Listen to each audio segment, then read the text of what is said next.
Luo Fenai appears to be the enchanting demon empress captivating all living beings. However, behind the scenes, she is a masochist.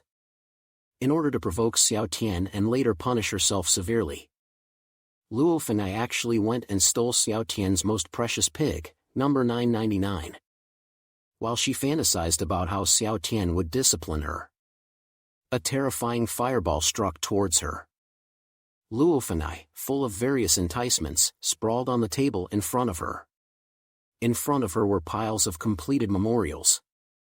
Luo Fenai, lying on the table, tilted her head and looked at Zi Ruoyan beside her, sighing, "You've broken through to the 14th stage of the heaven and earth realm so quickly." Luo Fenai thought, could this be the formidable aspect of the legitimate emperor's bloodline of the human race?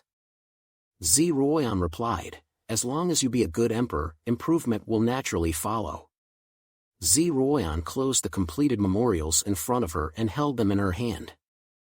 Gently twisting her neck, she continued, "Regular cultivation is also indispensable." Zi Ruoyan used the memorials to pat Luo Fenai's head and said, "I've just made better use of the time you're wasting on complaints. If you weren't wasting time here now, you wouldn't be expressing such sentiments. Look at Long Qiu by Qing, even if he loses his memory, he still starts cultivating whenever he has a little free time." Luo Fenai, holding her head, muttered, "This isn't interesting at all. If Xiao Tian continues to scold me fiercely, I would definitely have the motivation to cultivate." Zi Ruoyan looked at Luo Fenai shaking her head continuously and said, "It's hard to provoke him." Luo Fenai thought, back then, Xiao Tian was really angry, thinking I wanted to steal the pig. Thinking of this, Luo Fenai suddenly sat up straight and slapped the table with her hand. Zi Ruoyan turned her head and saw Luo Fenai's strange expression. She furrowed her brows slightly and asked, "What are you up to?" Luo Fenai replied, "I remembered the first time I met Xiao Tian. I've thought of a way to provoke Xiao Tian and make him angry." After saying this, Luo Fenai hurriedly ran towards the study. Zi Ruoyan shouted after Luo Fenai's retreating figure, "Don't do anything foolish." Luo Fenai's voice floated in from outside the study, saying that she was just going to steal a pig. Zi Ruoyan felt puzzled and exclaimed, "What kind of method is this?" Quietly, Luo Fenai sneaked into the livestock farm on Qingyan Mountain. This place was already considered Xiao Tian's private property. Currently, the only channels to obtain pigs from here were either personally given by Xiao Tian or through official court gifts.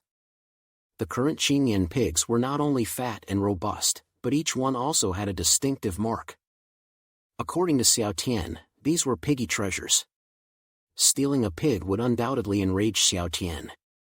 Luo Fenai looked at her target, evaluating while reaching for the largest pig. The more Luo Fenai thought about it, the more thrilling it seemed. She eagerly anticipated Xiao Tian's anger. Just as Luo Fenai fantasized about how Xiao Tian would discipline her. Suddenly, she sensed a peculiar spiritual energy fluctuation nearby, accompanied by the scorching breath of flames. Luo Fenai quickly turned around, and the demonic energy within her surged instantly. Her entire body, covered in a tight-fitting black leather outfit, was instantly replaced by black armor. This scene frightened the pig in Luo Fenai's hands, making it tremble with fear.